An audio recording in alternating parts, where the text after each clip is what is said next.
Bismillahirrahmanirrahim. Assalamualaikum warahmatullahi wabarakatuh.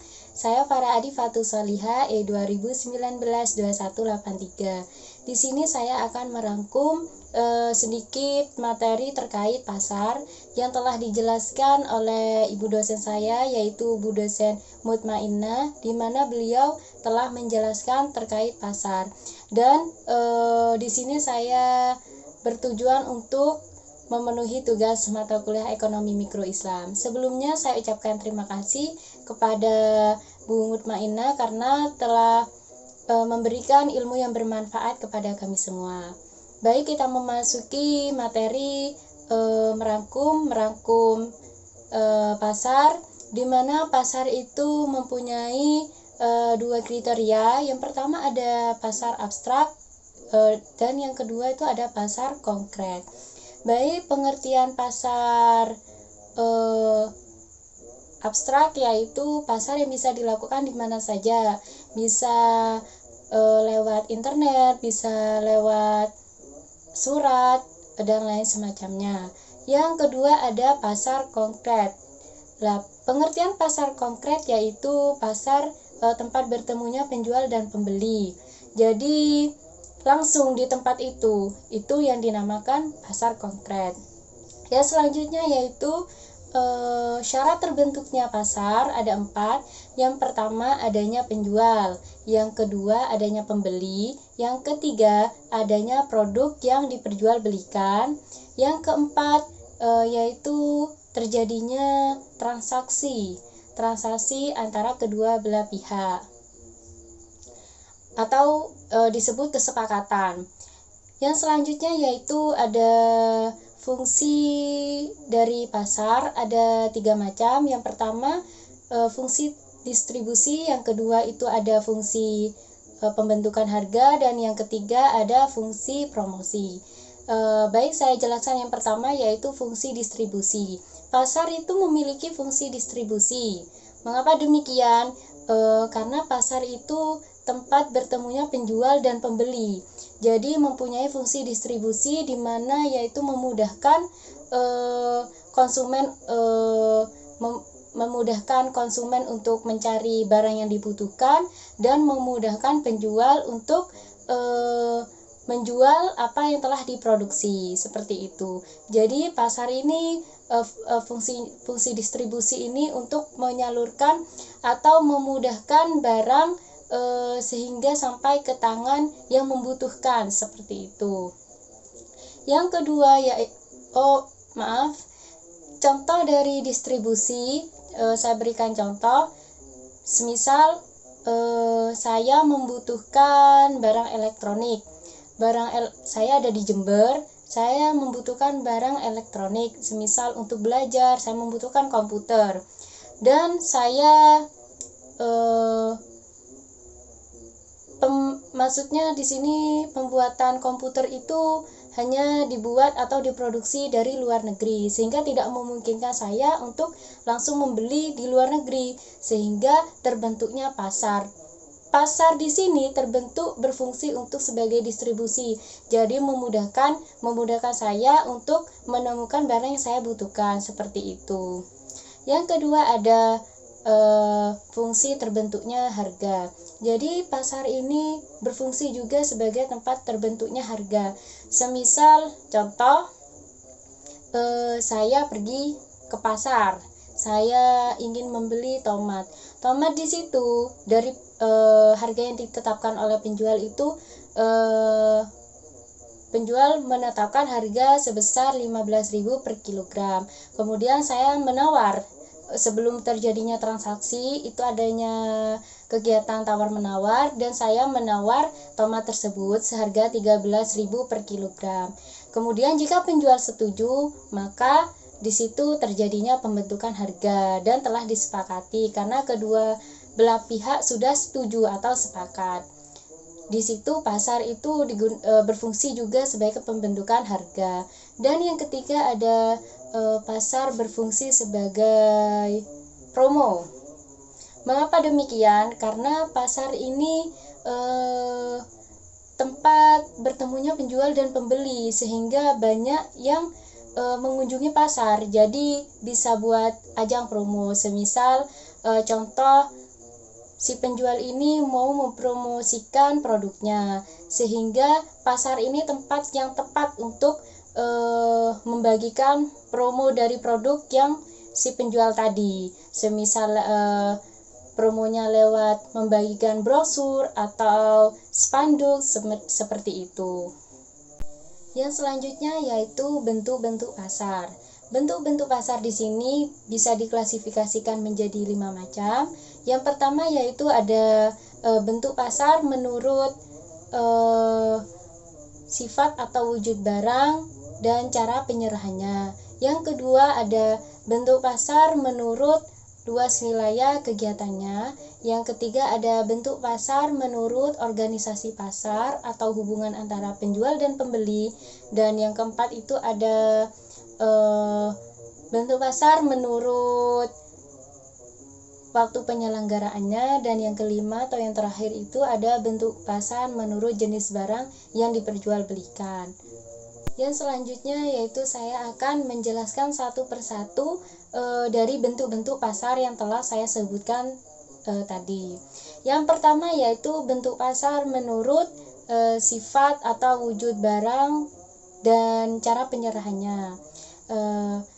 Ada 2 macam. Yang pertama yaitu ada pasar konkret, yang kedua ada pasar abstrak.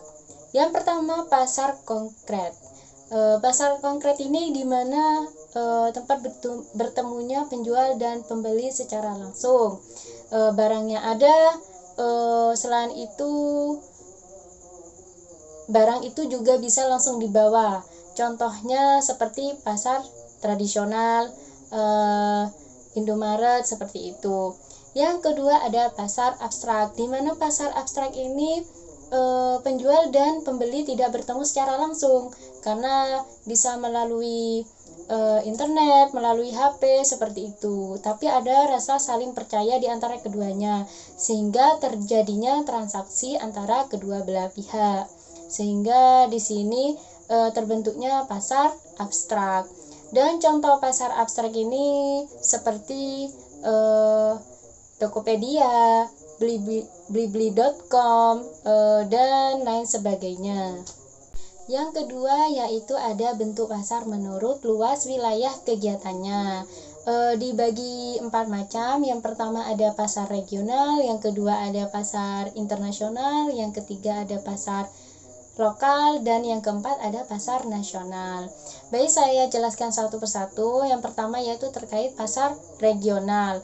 Dalam pasar regional, dalam pemasarannya itu meliputi beberapa negara pada wilayah tertentu. Semisal contoh ada di sini ada APEC, singkatan dari Asia Pacific Economic Cooperation. Dan yang kedua ada pasar internasional, di mana dalam pemasarannya itu pada pasar internasional ini mencakup atau meliputi seluruh kawasan di dunia. Seperti contoh pasar Intan di Amsterdam. Dan yang ketiga ada pasar lokal. Dalam pemasaran pasar lokal ini pemasarannya itu pada wilayah tertentu. Jadi semisal contoh ada pasar Rebuan di Jember. Jadi pasar Rebuan di Jember ini hanya menjual barang-barang yang dibutuhkan oleh masyarakat Jember seperti itu. Dan yang keempat itu ada pasar nasional.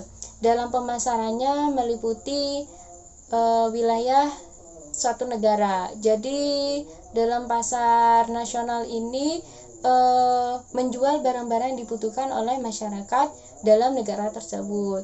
Contohnya seperti pasar uang, ada juga pasar modal, Bursa Efek Jakarta, dan lain sebagainya.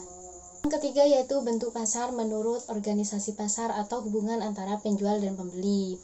Jadi dibagi menjadi 2 macam. Yang pertama ada pasar persaingan sempurna atau perfect competition market.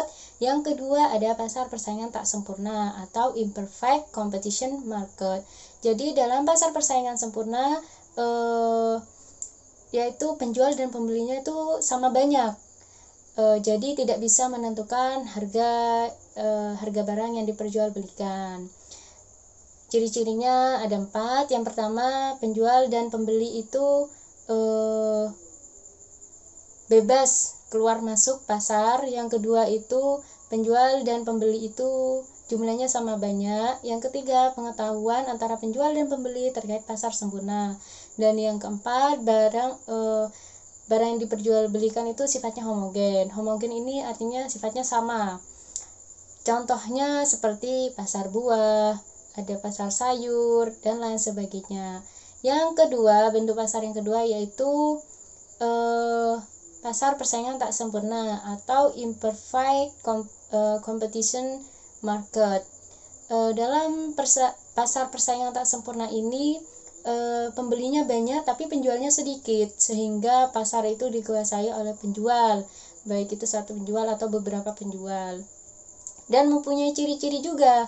Ciri-cirinya ada 4. Yang pertama, adanya hambatan untuk memasuki pasar. Yang kedua, pengetahuan pembeli itu terbatas terkait pasar persaingan tak sempurna. Yang ketiga yaitu jumlah pembelinya banyak tapi penjualnya sedikit. Dan yang keempat, barang yang diperjualbelikan itu bermacam-macam. Yang selanjutnya yaitu dalam pasar persaingan tak sempurna itu ada beberapa macam, dibagi menjadi 4 macam. Yang pertama ada pasar monopoli, yang kedua ada pasar duopoli, yang ketiga ada pasar oligopoli, dan yang keempat ada pasar monopolistik. Yang pertama yaitu pasar monopoli. Pasar monopoli ini arti singkatnya itu di mana sepenuhnya dikuasai oleh penjual. Contohnya seperti Pertamina, ada contoh lain yaitu seperti Bulog dan lain semacamnya. Yang kedua ada pasar duopoli. Dalam pasar duopoli ini yaitu dalam pasar ini penawaran produknya itu dikuasai oleh 2 perusahaan. Contohnya seperti penawaran minyak Plumas yang dikuasai oleh 2 perusahaan yaitu Pertamina dan Caltek. Yang ketiga yaitu ada pasar oligopoli. Dalam pasar oligopoli yaitu ada beberapa perusahaan itu yang menguasai satu jenis barang. Contohnya industri semen, ada juga rokok dan lain sebagainya. Yang keempat yaitu ada pasar monopolistik. Dalam pasar monopolistik ini ada banyak produsen yang menjual suatu produk yang sama tapi beda variasi, entah itu di variasi berbeda dalam kemasannya ataupun warnanya dan lain semacamnya. Contohnya di sini ada sepatu. Sepatu itu jenisnya sama tapi kadang mereknya berbeda kan, seperti ada sepatu merek Fila, ada sepatu merek Jordan, ada sepatu merek Adidas dan lain semacamnya. Baik, yang selanjutnya yaitu balik ke bentuk-bentuk pasar terkait poin keempat, yaitu bentuk pasar menurut waktu penyelenggaraannya. Jadi dibagi menjadi 4 macam. Yang pertama ada pasar harian, yang kedua ada pasar mingguan, yang ketiga ada pasar bulanan, dan yang keempat ada pasar tahunan. Di mana pasar harian itu pasar yang dilakukan setiap hari. Contohnya pasar tradisional, pasar yang biasanya pasti terdapat di beberapa wilayah atau di semua wilayah di Indonesia pasti ada pasar tradisional. Dan yang kedua ada pasar mingguan. Jadi pasar mingguan ini pasar yang dilakukan setiap seminggu sekali. Contohnya di rumah saya ada pasar Kamisan. Jadi pasar Kamisan ini buka setiap setiap hari Kamis. Jadi bukanya itu setiap seminggu sekali. Dan yang ketiga ada pasar bulanan. Pasar bulanan ini pasar yang biasanya berada di sekitar pabrik. Jadi biasanya terdapat di kota-kota. Semisal tanggal karyawan mendapatkan gaji atau upah. Jadi pasar ini akan buka ketika karyawan itu mendapatkan gaji atau upah. Yang keempat ada pasar tahunan. Pasar tahunan ini pasar yang dilakukan setiap setahun sekali. Yaitu contohnya ada pasar Pekan Raya Jakarta.